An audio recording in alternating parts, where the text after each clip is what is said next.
He's claiming to his employer limited to no use of his left arm. And to that you say... Busted. Tonight on 2020, are you surrounded by a bunch of moochers? Come on now! Here we go, good luck. She's spinning the wheel. With an arm she says she can't move. This ex-cop says he's too depressed to work, but looks pretty lively online. They keep paying us. They keep downloading money. Our 2020 gotcha. Prosecutors are saying that you scam the system. Are they cashing in on disability by faking it? And scam psychics behind the neon and seedy storefronts. They're telling fortunes and making fortunes off your misery. Why do people fall for it? I was completely sucked in. Fortune sellers. Plus, Kobe Bryant, Sharon Osbourne, Oprah. The stars who give handouts. Nobody needs anything less than $50,000. And their relatives who take them. Like Oprah's ex-stepmom. You're a billionaire and this is what you do? Gimme, gimme. And when the IRS comes calling, who's mooching who? I felt like a cheap whore. The audit, he says, ended with a very special return. She immediately came over, got on top of me, and started tearing my shirt off. Tonight, All right, let's get it. we're catching them on tape and putting on the cuffs. Are you being fleeced by moochers? Here's Elizabeth Vargas and David Muir. Tonight, you don't need us to tell you this was tax week across America, millions filing their returns, paying what they owe. But this evening, are your tax dollars being spent by others who claim they're hurt? Come on down, as they say on that game show. Because you are in for a showcase showdown. 2020 is about to confront some of those who say they're in too much pain to work, too depressed to go outside. So why are they showing up on game shows and posting vacation photos on Facebook? See what happens when Cecilia Vega tracks them down. The Price is Right! Say you're in the audience of The Price is Right and you hear those three famous words. Oh, come on now! You do what the man tells you, fast, like this woman, Kathy Cashwell. $1,375. Kathy, come on up here. But a fortune and fabulous prizes wasn't the only thing Cashwell was collecting. True to her name, Cashwell was also raking in $3 grand a month in workers' comp. Claiming an on-the-job shoulder injury left her totally unable to stand, run, reach, or grasp. Here we go, good luck. But there she is, spinning that big, heavy wheel. Not once, but twice. Wow, who knew Drew Carey was a miracle worker? Cashwell is just one of the countless people accused of faking an injury to collect on disability payments. Experts estimate bogus injury claims cost taxpayers hundreds of millions of dollars a year, and questionable claims are up 24% from last year. Moochers like Valerie Scroggins, a bus driver who claimed a severe shoulder injury prevented her from getting behind the wheel. But that's her behind the drums. Investigators caught her on camera playing in her punk band. Later, she pleaded guilty to fraud. This airline employee claimed her ankle was so mangled she couldn't stand, squat, or bend. Yet here she is, looking like she's eligible for the NFL draft. Her case was settled after she was busted on tape. The same goes for this guy, who said he hurt his back while working for a major food and beverage company. His physical restrictions? Bending, twisting, turning. Investigators gave him a perfect 10 for cheating. It takes a secret agent of sorts to catch injury imposters in the act. I always loved James Bond. You wanted to be a spy? Absolutely. Absolutely. And in this cat and mouse game, nobody does it better than Chicago-based private eye Bob Keane. He's a moocher-busting 007, armed with a minivan packed full of spy gear. Tricks in the trunk. What you got? Full camo. Full camo, just in case. His targets often try to evade detection, but once caught red-handed by our master of disguise, they often settle their cases. Like this car company worker, Marwan Khoury, who reported severe back and neck injuries, yet was still able to wield a pickaxe. His lawyer says the video does not reveal the extent of his injury, but from here, it looks like we've got a gold digger. Or this steelworker cashing in on a left shoulder injury while playing with power tools. He's claiming to his employer limited to no use of his left arm. And to that you say, Busted. All right, let's get her. to see the expert in action, Keene takes 2020 out on a case as observers, staking out a supermarket worker whose doctors say should be wheelchair bound. Her boss wants to know how much she's really hurting. We're here to document how she really moves. We know our Mark has a doctor's appointment, but today we're the ones doing the checkup. After waiting for more than 2 hours, we spot her, and not a wheelchair in sight. We can't show her face because the case is still active. And speaking of active, the chase is on. Now the fun starts. I'm holding on. We're burning rubber to stay on her tail, following her car as it barrels down I-88, where apparently speed limits are just a suggestion. 5 over the speed limit. 5 or 5. After pursuing our target for 50 miles, we catch up with her at a doctor's office northwest of Chicago. Remember, her doctors say she should be confined to a wheelchair, but there are still no wheels in sight. Her case is pending in the courts. What do you think about people like that the people who think they can beat the system? It's those people that are raising the insurance premiums. That's why I do this. Catching injury scammers the old school way clearly takes a lot of effort. But sometimes you don't even have to leave the office, because who needs a secret agent when the bad guys are blasting their behavior on social media? Remember Kathy Cashwell, the enthusiastic contender on The Price is Right, who claimed to be totally disabled? She posted her vacation pictures online. Here she is flying high, literally ziplining and hang gliding on Facebook. In a statement to 2020, Cashwell said that despite how she looks in those images, she was, quote, hurting the whole time. But she was collecting the whole time, too. And last year, thanks to those damning depictions, she pleaded guilty to fraud. Fraud is a fancy word for telling a lie. It's stealing with your pencil as opposed to stealing with a gun. It turns out the Price is Right double dealer isn't the only one to give herself away online, and it may not get any lower than this. Scores of former New York City cops and firefighters indicted for falsely claiming they had PTSD and anxiety as a result of the September 11th terrorist attacks. I can only express disgust at the actions of the individuals involved in this scheme. Individuals like Glenn Lieberman, who said he was so crippled by mental illness he couldn't leave his house. But he's looking far from adrift in this Facebook photo released by prosecutors. His lawyer claims the picture was taken before Lieberman became sick. Then there's Louis Hurtado, who allegedly collected almost $500,000 for his depression from a back injury.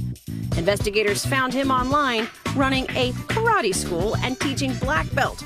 To quote the Karate Kid's Mr. Miyagi, "No such thing, bad student, only bad teacher."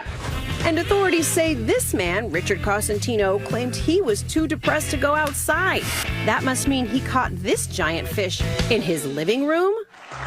One of the most brazen defendants, prosecutors say, is former cop Vincent Lamontia. He is accused of cashing in on 9/11 too, allegedly lying about suffering from depression, and then collecting almost $150,000 in disability.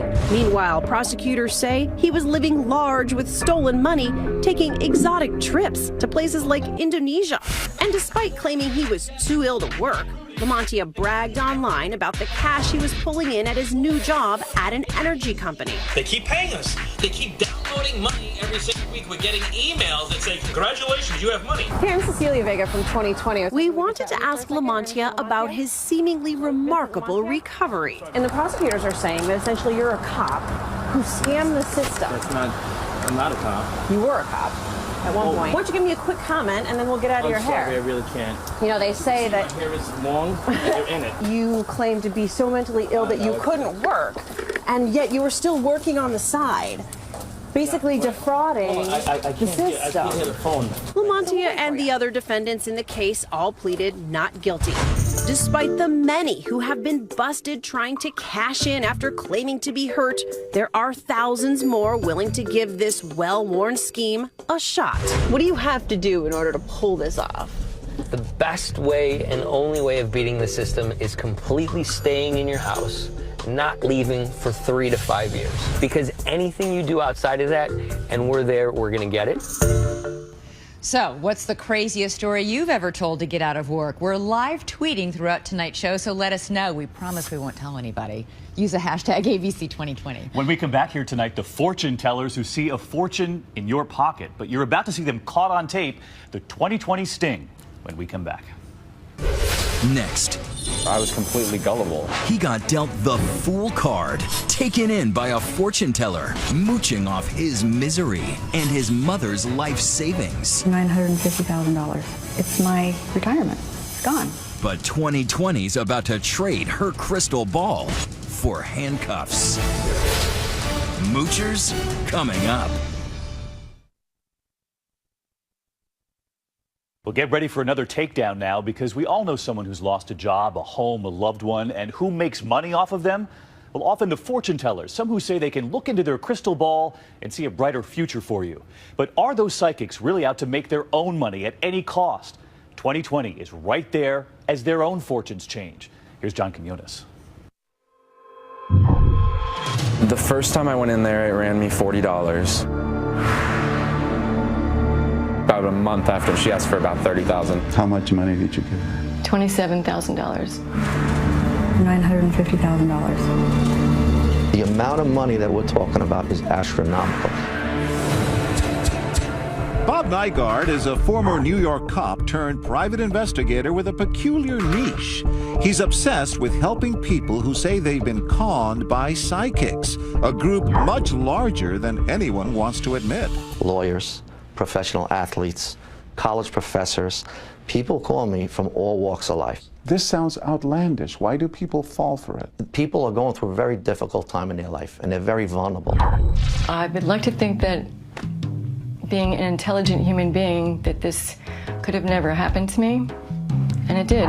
Deborah Salfield was in a bad place. She'd lost her job, she'd lost her boyfriend, and was on the verge of just losing it, period. My heart was pounding out of my chest. Deborah needed help, but instead of going to a therapist, a minister, or even a yogi, she found herself going here, a storefront office for several psychics in New York City. The psychic she saw was named Sylvia Mitchell, 39-year-old mystic from Mystic, Connecticut. Charming? Very charming, very comforting, very pretty, dressed nicely. Deborah selects from the psychic's menu and ponies up $75. They tell you that they know that they can help you, but they have to do a deeper reading. Deeper meaning the next amount is $1,000. They would meet only 3 times, but Mitchell tells Deborah that the root of her problem is that she's too attached to money. The psychic is more than happy to try and break that attachment. As an exercise in trust, the fortune teller wants Deborah to write out a check for $27,000. It's to be held and then returned at a later date, or so she's told. When she says, give me $27,000, didn't the light go on? Being in a very vulnerable place, I acquiesced. And you wrote the check. Made a huge mistake. She's not the only one to make a mistake. The psychic industry estimated to bring in about $2 to $3 billion. Billion with a big. And the PI says that some of those rundown psychic storefronts with the old woman sitting behind dingy curtains are actually cash cows. They don't look like much from the outside. The same people that you see that are shabbily dressed sitting in a little storefront are the same people that when I track them and follow them, they're living in a $1 million house on the Intercoastal in Florida. And they're driving around in a Maserati or a Lamborghini or a Ferrari.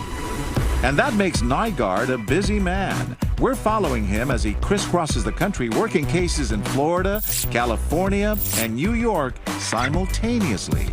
The stories are sensational, the dollar figures staggering. Take the case of actor Brian James, currently starring on Hollywood's Walk of Shame. 2 years ago, Brian was driving by this psychic shop in the valley. He was searching for answers about a romantic interest and decided to stop in. I was completely gullible. I was completely sucked in. Brian is so intrigued by his first encounter with psychic April Lee that he returns again and again. A bond forms. The two share meals and spend holidays together. In fact, Brian is spending all his free time with the psychic and virtually none with his family. I'm mad at the psychic for how she manipulated my son. And just how did she do that? Well, listen to what happens over the months that follow. A grooming process begins as Brian is directed to do whatever April Lee demands. She instructs him to collect random items. Getting pennies, getting a watch, getting dolls and wrapping them up. Nygaard says the tasks are designed to let a psychic gauge how much control she has over her customer. The next thing Brian hears is that April Lee has reached out to his love interest, and good news, the feelings are mutual. Pretending to send me text message from that person, pretending to give me gifts from that person. But there's a price for love, and the psychic begins asking Brian to foot the bill. When Brian doesn't have it, the psychic allegedly comes up with a scheme to get the money through Brian's mother, Mary. Brian dupes his own mother, telling her the money will be used for acting lessons and a high-powered Hollywood agent. You could hear the urgency in his voice, like, I need it now, like he was petrified. And I just did it. And that's how Mary James goes from doting mother to personal ATM. It started with 10,000, 20,000, 15,000, and then it grew. We're talking 50, or we're talking 100. Mary is not a wealthy woman. The money she's handing over to Brian, who in turn is handing over to April Lee, is coming from her retirement account. She gives and gives for nearly 2 years until she's drained dry. $950,000. It's my retirement. It's gone. According to Brian, the psychic had always maintained his story would have a happy ending. She promised he would end up with the love of his life, be a Hollywood star, and she always stressed that everything that I did, that I would be getting the money back. Nearly 2 years later, none of it has happened. Racked with guilt and shame, he confesses. He said, I finally need to tell you, all the money went to a psychic. And it's really hard to process it, but it's the truth. Nygaard says the vulnerable are the easiest victims. Remember Deborah Saulfield and that check for 27 grand? I had taken out a credit line on my home because I was recently divorced and needed emergency money. And now she had it. She did. She was that good, that convincing. She's really good. Saulfield finally breaks free of the psychic's hold and begins to take control of her own future. She races to her bank. By the time I'd gone to my bank to cancel the check, the funds were already gone. Mitchell disappears from the city. Now, many would have given up and written off the experience as an expensive lesson, but not Deborah and not Brian. Both hire Bob Nygaard to bring their psychics to justice. And usually they come to me once they've hit rock bottom. Next, watch a trap get set. I want nothing more than my mom to be paid back. Psychic April Lee and the future she never saw coming. A gotcha in a parking lot. Caught with handcuffs. And caught on tape. Coming up.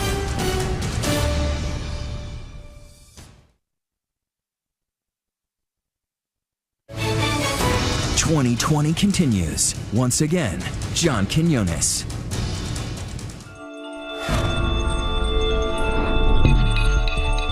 Like so many people who say they're victims of psychic fraud, Brian James first turned to the police for help. Good luck with that. They go in and they say, I was ripped off by a fortune teller, a psychic. And the first thing the cop does is roll their eyes and say, you gotta be kidding me. People even watching this tonight will say, why is it a crime if these people were gullible enough? The number one answer when people walk into a police station is, it's a civil matter.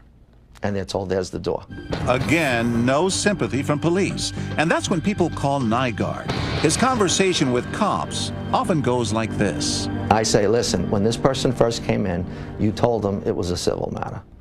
You know what? I did your job for 21 years, and I know differently. It's a criminal matter. That's exactly what Nygaard told New York authorities after one of his clients was ripped off by psychic Betty Vlado.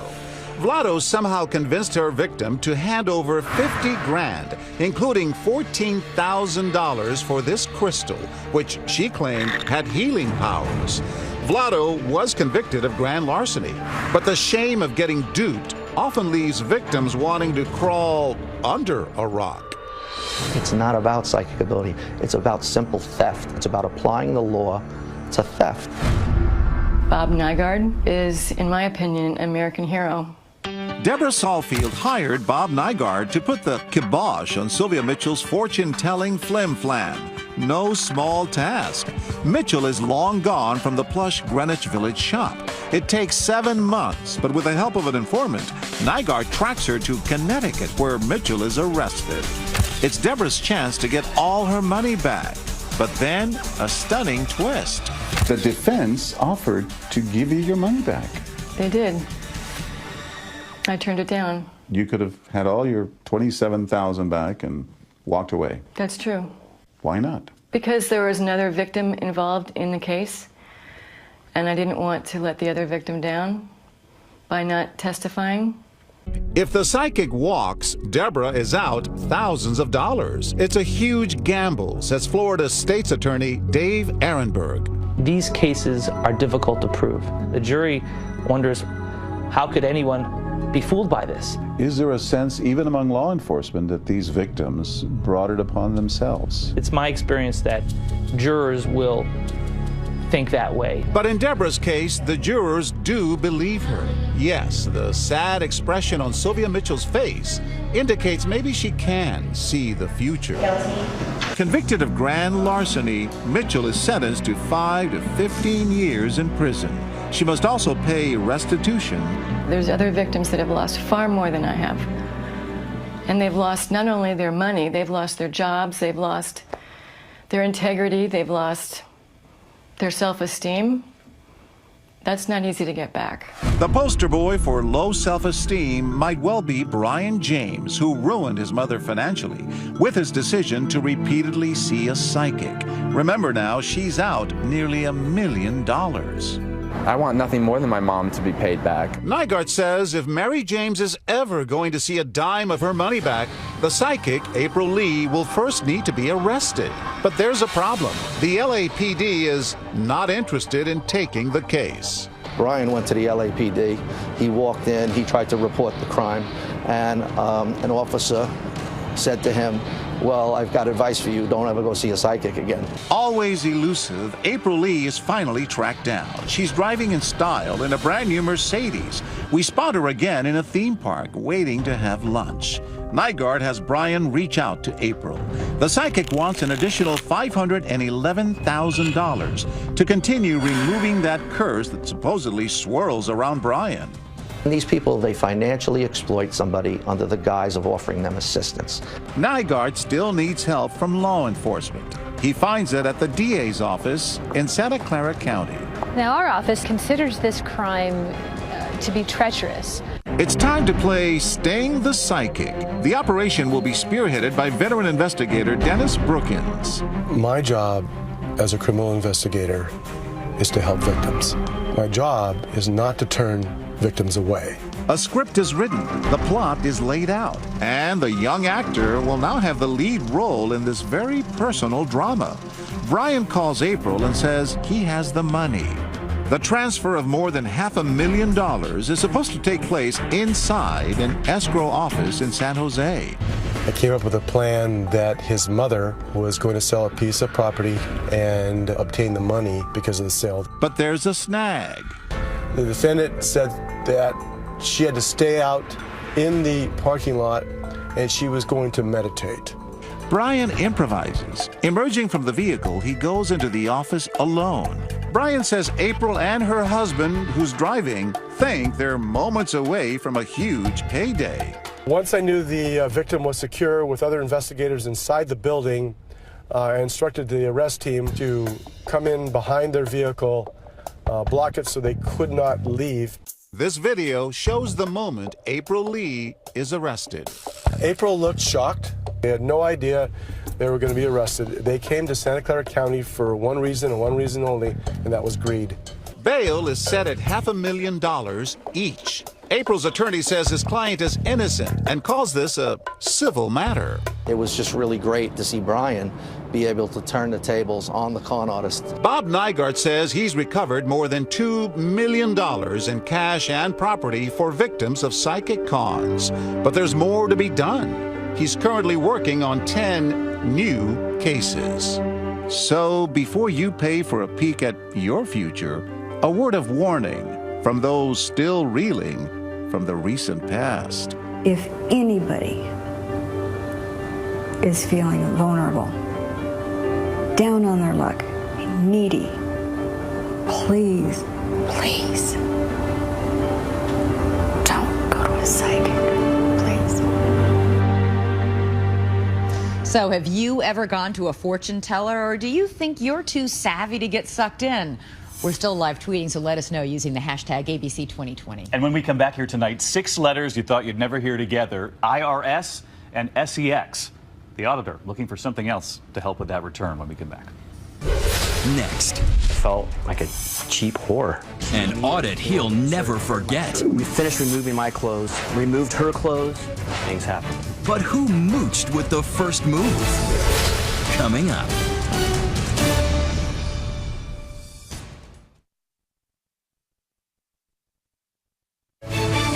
Now, more of Moochers. Here's Chris Connolly.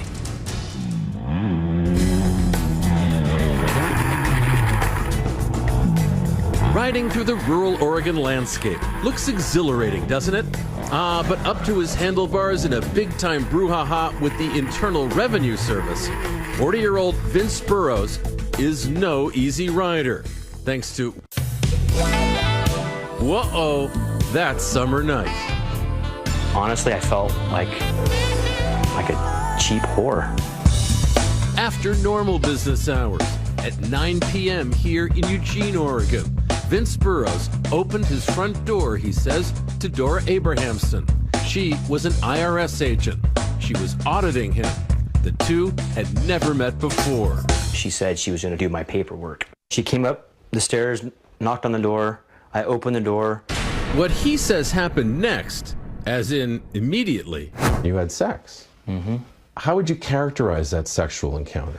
It was forced upon me. Trading sex for cheaper taxes? Well, it would get a lot of people talking. Burrows says he got several flirtatious text messages. He was seduced by Dora Abrahamson. She was an IRS agent. She showed up at his house and said, look, have sex with me. It would get a lot more of them laughing. And of course, the guy was stunned. He thought only people making more than $250,000 a year got screwed by the IRS. But no. And it would leave Vince himself feeling, wait, what? A stress case. I just feel like I want to cry right now, but I'm trying not to. Not long ago, Vince says, he was making good money as a local contractor until the economy hit the skids. Vince got behind on his taxes, $20,000 worth, he figured. When the call came from the IRS, he says it was Dora on the line. She goes, well, wait a minute, I think I know you. I go, okay, how do you know me? She goes, do you race motorcycles? Funny she should ask. In fact, he had won a few races locally. Vince says she knew who he was, but when she texted him this selfie, Vince didn't recognize her. Yeah, she goes, well, you're really lucky that I got your audit. But it's like to hear the word audit from the IRS. I started shaking immediately. My heart rate went up. I just tried to cooperate with them as much as I could. That meant digging out bank records. Vince could kill an elk with a bow and arrow. Tracking down receipts? Yeah, not so much. Good news, says Vince, was that Dora seemed most eager to help out. She was sending me texts. Some of them made me feel like I am lucky that she's got my audit because she's going to help me. And then some of them made me feel like I think this girl wants something else. I need a hug bad. Do you have one? You are my secret project. How does that feel? Exclamation point. Vince's lawyer showed a document featuring friendly-sounding texts. Vince says they were sent by Dora. I will be there if you text me your address. Oh boy, I got a small surprise. You want a massage? I can put you to sleep. So what about Vince's texts to her? And where are your texts? On a cell phone in my attorney's office. There were very few texts from him, and whatever there were from him had been erased. Oh, really? Sounds like a few of these texts were responses to something. When she was texting me all this sexual stuff, I did not want to act like I wasn't interested as far as her auditing me. So you never told her, I'd like you to stop with this sexual stuff? I didn't. A week or so after the audit began, Vince hadn't gotten the papers he needed together yet. He says Dora asked about stopping by to give him a hand. And then, well, we asked Vince to reenact what he claims took place. And she just pushed me back, and I kind of went back and I landed like that, and she immediately came over, got on top of me, started kissing on me. Then she leaned up and started tearing my shirt off. She took me by the arm. She looked back a couple times and smiled at me, this seductive smile, I guess you could say. The rest really should come with its own bow chicka wow soundtrack. What happened when she brought you in here? She put her foot up here like this, spun, flopped down the bed, and pulled me on top of her. And she was kissing me, and then she rolled over on top of me. We finished removing my clothes, removed her clothes, and things happened. You think Dora Abrahamson might remember things differently? So did we. But she declined our offer to come on camera and give her side. Do you have any regrets? I regret not calling her boss, because she's taken something from me that I'll never get back. What's that? Self-respect. Did we mention that Vince had a longtime girlfriend? Yeah, about that. She's moved out.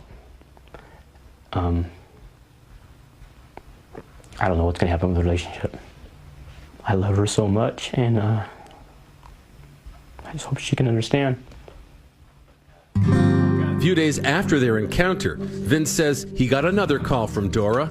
She was stepping down from his audit. Conflict of interest, he says she explained. When the new IRS agent said Vince owed some $69,000, well... Somebody has to be accountable for what the IRS does, because they are unaccountable. They run with no leash on.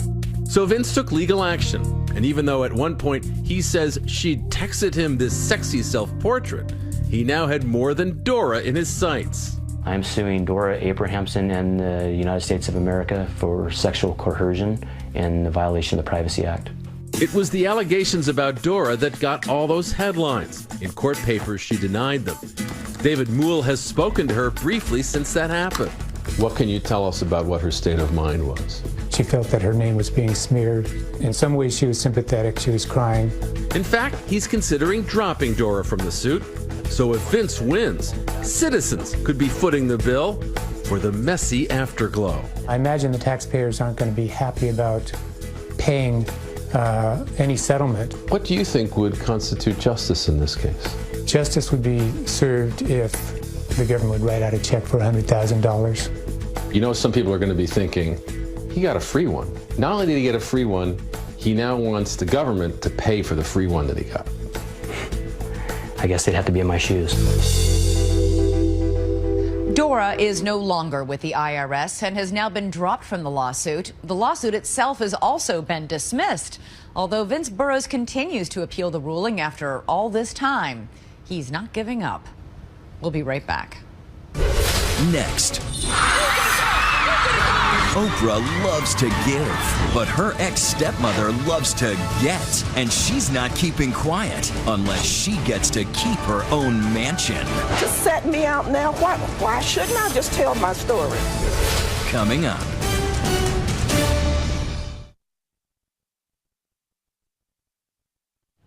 Oprah, Kobe Bryant, Sharon Osbourne, they're all rich and famous. And if you're thinking that must be nice, tonight here, the downside. The relatives who come out of the woodwork, the brothers, the uncles, the stepmothers, all wanting to turn their own family into personal ATMs.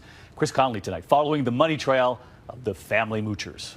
In pop culture, freeloading friends make for comedy magic. Sweet. Such as Seinfeld's Kramer. His whole life is a fantasy camp. Do nothing, fall ass backwards in the money, mooch food off your neighbors, and have sex without dating them. Not that there's anything wrong with that, but high-earning celebrities can get besieged in real life by gimme, gimme, gimme moochers, especially family. And they don't just ask for a fridge, they want the whole house. Just ask Oprah Winfrey. When I was making $22,000 a year, people always needed $50. Okay. Then when I moved to like $50,000 a year, everybody always needed $500. Now nobody needs anything less than $50,000. Who could forget this epic giveaway? But when it comes to an ex-stepmother, even the famously generous Oprah has her be your best self limits. Barbara Winfrey married Oprah's father, Vernon, and lived with him in this $1.4 million house that Oprah bought them. When they divorced, Oprah asked her to move out. You're a billionaire. God has blessed you to be a billionaire, and this is what you do? Oprah, according to a spokesperson, offered to split the proceeds from the sale of the house or to buy her a more modest home. Reportedly, what she asked in exchange was that Barbara Winfrey sign a confidentiality agreement. But for this ex-stepmom, talk isn't that cheap. She knows I know the story. I know the story. And to set me out now, why shouldn't I just tell my story? Here's a true story. Family can be more avid than anyone to raid the bank of a big name. Why do you think relatives of the famous are so eager for their money? It's tough because they're family. It's like you become royalty. Brett Ehrlich expertly dices and slices the zeitgeist for the YouTube show Pop Trigger and has his own solution for the money-minded mooch-tastic. Yeah, exactly. There should be a celebrity family union, and they should negotiate different rates. So in much the same way that, like, your agent gets 10%, maybe your mom gets a house. Your sister gets a car, your cousins get fancy sneakers, and that's it. And we cut them off after that. He might agree. These days, Shia LaBeouf can be seen trysting the night away in Nymphomaniac for putting this I am not famous bag over his head. Cool, bro. Still, he was flush enough to loan an uncle a sack of cash, $800,000 worth. After the loan wasn't repaid, Shia came here to this courthouse to make his debtor say uncle. Author of Celebrity Inc., Joe Piazza knows all about stars and their money. Uncle said that he has been giving Shia and his mother, who is a single mom, financial support for years, and that he never asked for repayment, so he didn't really expect that he had to repay the loan that Shia gave him. I want to help you, I do, but I am not some alien ambassador. You know, I'm a normal kid with normal problems. Reported $5 million salary for Transformers Revenge of the Fallen? No problem. An $800,000 relative misunderstanding? Big problem. Shia did not expect that money to be a gift. But for a celebrity, flinging an alleged family moocher off the money train can lead to some highly unflattering consequences. So Sharon Osbourne's declared about her brother. All he does is earn money from selling lies and foul things about myself and my family. He sold 5 different stories on me to the British press. Why? Because the pair had a falling out after their father's death, and she pulled the financial plug after years of supporting her brother, whom we were unable to reach for comment. All I did was give him money. I employed him. I gave him whatever he wanted. Amends would imply that there's something to be mended. What you did can never be fixed.